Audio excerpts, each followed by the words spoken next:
Hello, Facebook family and friends. Wow, this has been a spectacular, exhausting, exhilarating, satisfying, rejuvenating Easter. I hope you have had the same. Welcome to Sunday Night Live. I am Shannon LaBruyere, and I am live and loving it on this beautiful spring evening. I know that many of us have gotten an early start. Some of us went to an early service. Hi, Martha, and welcome. Some of us went to church at dawn. Some of us went to an afternoon service like some of my friends, and then have a dinner after. In our family, we went in the morning and gathered and had a wonderful time of worship, and then came home and had an Easter egg hunt and had a delicious dinner and just enjoyed each other's company. I hope and pray that you've had that kind of a day. Yeah, if you did, I'd love to hear how you spent it, or share some photos of your family or the people that you linked arms with today on this day of rest and celebration. And for those of us in the Christian faith anyway, welcome. Greg, I'm glad you're jumping on. I am so excited tonight to talk about 3 myths that prevent us from living in our purpose. So for the past couple of weeks, we've been talking about purpose, what that means, how to find it. And tonight we're going to talk about some of the lies that we believe, some of the, not mistakes, I don't want to say mistakes, but some of the myths that prevent us from really leaning in and embracing the things that we were designed to do. Carla, welcome. Thanks for jumping on. I want to invite you all, if you've never been here before, feel free to let me know in the comments that this is your first time. I would love to meet you and say hi. I'd love to hear where you are from. I'm broadcasting from beautiful sunny Michigan, so that's this time of year, it's the best place to be. Hi, Sylvia, I'm glad you're here. All right, so if you've never been here before, welcome. If you would like to receive my weekly email that gives a little bit of a recap of what we talk about on Sunday Night Live, but it also lets you know some other things that are percolating in my heart, things that are all designed to help you thrive in change, because life is all about change. If we don't get good at navigating and being able to thrive in the midst of the changes that are happening to us, we are going to have a miserable life and have no impact. And those are 2 things I'm not willing to settle for. I'm going to have a happy life, and I'm going to have huge impact. Jim, thanks for jumping on. All right, so let's jump in talking about the 3 myths that prevent us from living in our purpose. All right, number 1 is this. I don't fully understand my purpose, so I can't do anything about it. Well, that's just a myth. That's just BS. It's a bogus story. It's a belief system that you can choose to step away from. Oh my gosh, Illinois, Quad Cities, that's awesome. Sylvia, I know you're out in the Flint Grand Blanc area, so welcome. Martha's in St. Louis, so we're getting a nice all-American crowd here today. That's great. If you want, drop your email in the comments. Send me a Facebook message and give me your email. I'll add you to the email list. Or you can always go to shannonlabruyere.com and sign up for the email list there. Monica, so glad to see you. Welcome. All right, so myth number 1. This is one of the myths that keep us from living in our purpose, and it is, I don't even know what my purpose is, so I can't do anything about it. Okay, so first of all, what I want you to know, what I've learned is this, and it was so important. Purpose is not pass-fail. It's not a test. It's not something that if you don't know it off the top of your head, somebody somewhere checks it off and says, fail, you don't get to go anywhere, you have to stay put. Not true. Purpose is not a pass-fail test. Our purpose is actually part of our journey. Purpose is a journey. And so we are, no matter how old we are constantly on a path. If we're looking for it, we're constantly on a path to learning more and more about our purpose. So just because I don't feel like I know a lot about it now doesn't stop me from doing things that are in alignment with it. It doesn't stop you from doing things that are in alignment with it.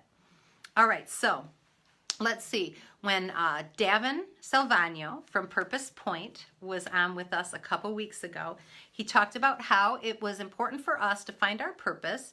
One of the things that we should look at is, what are we good at? What do we love doing? What do people thank us for doing? And then how can we do that to bless other people? And so that's my suggestion to you, because that's the path I walked. As some of you know, I've shared this before. When it's been, I'm not saying that right. Let me start again. I spent most of my adult life not thinking I had a purpose, thinking I was a jack of all trades. I was just one of those people that didn't have a purpose. So I just dabbled here and dabbled there. And what I discovered was this. Because I was not thinking I had a purpose, I didn't give a whole lot of thought to my next steps in anything that I do. Anything that I did, I would say, well, it doesn't really matter. As long as it's good, it'll be fine. So just because you don't fully know your purpose, you can still take a look at the actions that you're choosing and see, does this kind of go with anything else I'm doing? How can I take this one thing that I'm good at and build on it? So my journey started like this. I didn't know my purpose, but I knew there were some things that I was good at. And one of the things that I am good at, and I'm thankful for, is I'm a good singer. I'm not Beyonce, but I can sing. I certainly can sing and help people, bless people. They can enjoy it. So I can sing, and I can sing well enough that people love it, even if they wouldn't buy a record, right? So that's what I knew. I knew that I loved to sing, and I also knew that people loved to hear me sing. And so as I was trying to explore my purpose, trying to get a grip on, do I have one? What is it? I started looking at, what am I good at? I'm good at singing, and I love singing. How can I bless other people with that? So I started singing more. I started singing at banquets. I started singing at funerals. I started singing at nursing homes. I would sing at the bedside of people who were sick. I would ask them, would you like me to sing? And if they said yes, I would. Slowly but surely, I started using something I was good at in a way that intentionally blessed others. And so this is what is so amazing to me. This part about the purpose, our purpose being a journey. Because when I started singing for other people, singing in front of them, allowing myself to take a risk, right? That's scary. Kind of weird, asking if you can sing for people in hospitals, but I was doing it. When I started stepping out, using my gifts for other people, I also started finding more and more ways to do it. And so now what has happened is, as I go out and speak to groups about how to thrive and change, when I do training to help people to learn some of the tools and techniques that allow the leaders and organizations to change themselves, but also lead the people that they're trying to influence to change as well, big organizations, small, what I've done is I have taken some of those key principles and those key training points, and I've paired them up with songs that are near and dear to my heart. And so as part of my presentations, I often sing. And it is so exhilarating. It is so exhilarating because it's aligned with my purpose. It is something that I love to do. I want to bless people. I want to encourage them. I want to ignite their motivation to be a better leader, a better person. I want them to grow and base their life on principles. I could go on and on. I'm really loving my purpose lately. So I won't go on and on with every little detail of it. But what I'm finding is that my talents can fit with the other things that I'm doing in my life, and it helps amplify the impact that they have. You are unique. The way you use your talents and your abilities may be different than everybody else uses it, but that is what makes you you. And that is what makes people love you. Not everybody. Everybody won't love you. And as you walk out your purpose, you're going to discover that not everybody loves the way you approach things or how you do things. But that's okay, because everybody never loves everything. You're going to find some that like, some that don't. That has nothing to do with your purpose. Your purpose is between you and your Creator. It's between you and yourself. What do I know I'm supposed to do? How am I growing in this area? What new thing have I tried that's going to allow me to grow and to be able to impact other people in a way that also brings me joy? So, don't fall for the myth that if you don't fully understand your purpose, you can't do anything. You can find that strength, start practicing in that strength, and start finding somebody to add value to with that strength. And you're going to discover that you started a purpose journey, and you're going to learn more and more. If you don't know what your purpose is, you're going to learn more and more what it is. If you already know your purpose, you're going to become more and more and more effective in it.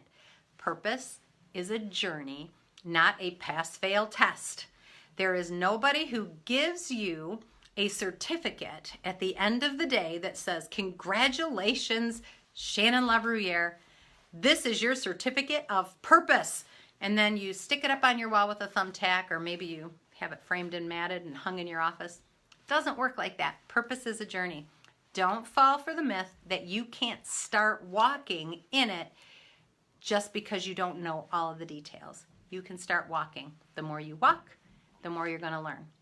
All right, that was myth 1. I need a drink.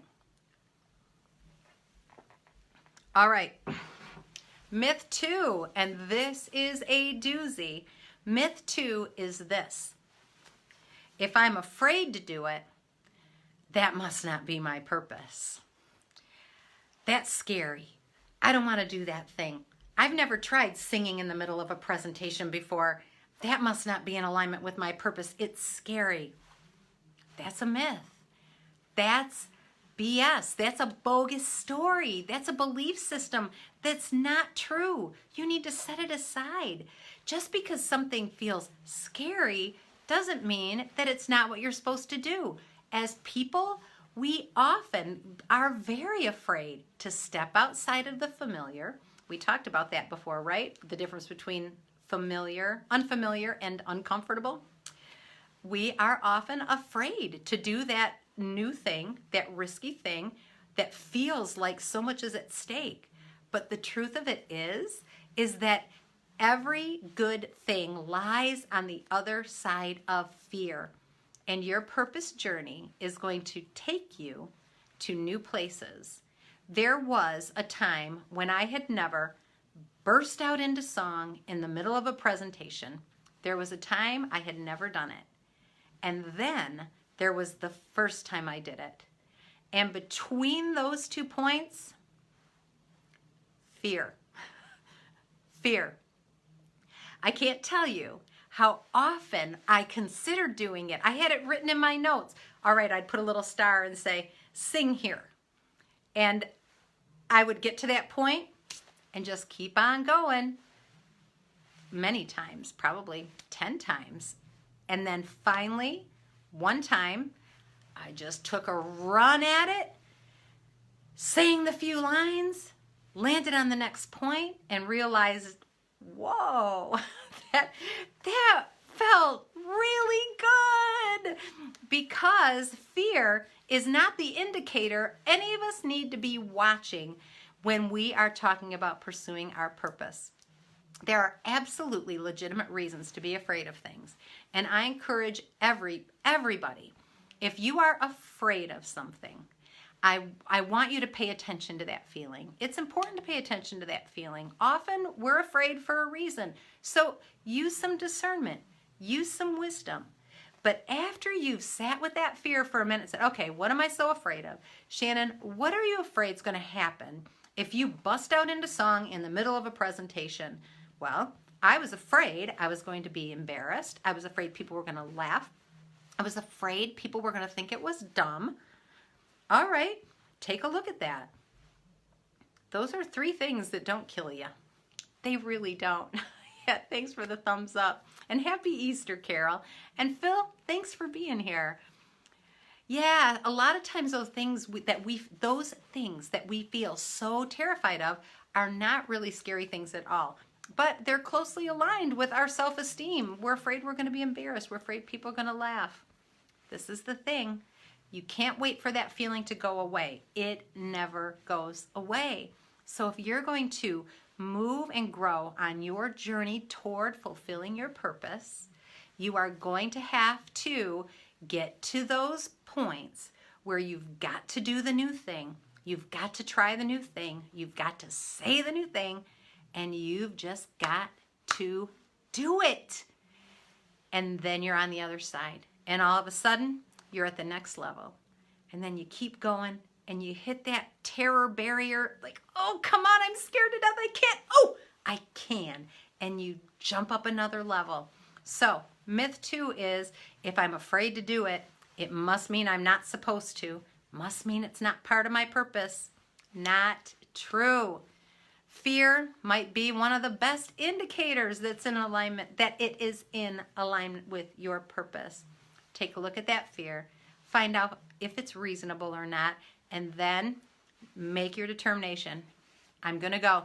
Fear, you step over here for a little while. I'll come back to you another day. Right now, I have work to do. I'm pursuing my purpose. Try the new thing. Trust me, it is awesome. Stephen, thanks for jumping on.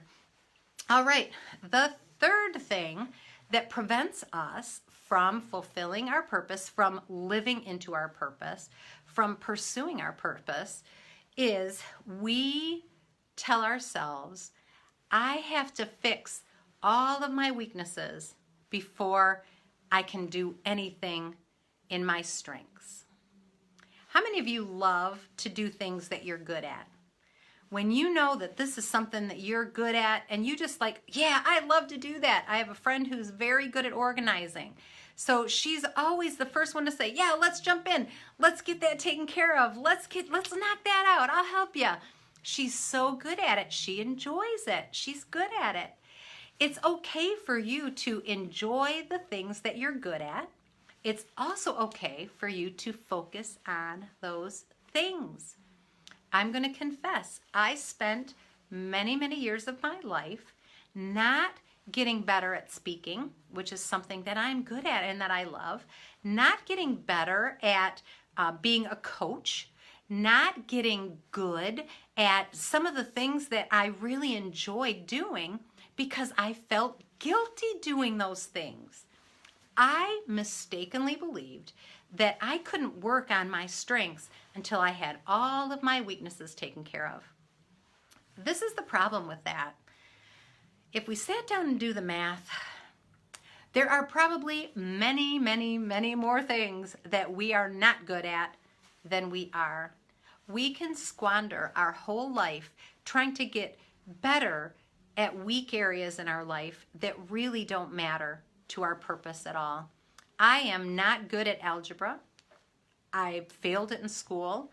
I'm not good at algebra equations. I'm not good at any of that, any of the higher level math. This is not something that's my strength. And I spent way too much time trying to figure out how to do all that stuff, or not allowing myself get really good at writing because I thought I had to get good at math because I wasn't so good at that. Oh, Carol, thank you. She says, I'm so glad that changed. Love what you were doing. Oh, man, I love doing it too. And just as an aside, I have been working with brother and sister Gary Cook out in Flat Rock, Michigan, helping develop the leaders in their church. And so it's really encouraging, Carol, to see that you appreciate what I'm doing and that I've chosen to focus on my strengths and let my weaknesses go. This is the thing. We will drag ourselves down, beat ourselves up for things that we're not good at, and we're almost punishing ourselves by not allowing ourselves to do the things we are good at. And the world needs us to do the things we're good at. It's okay to follow that path.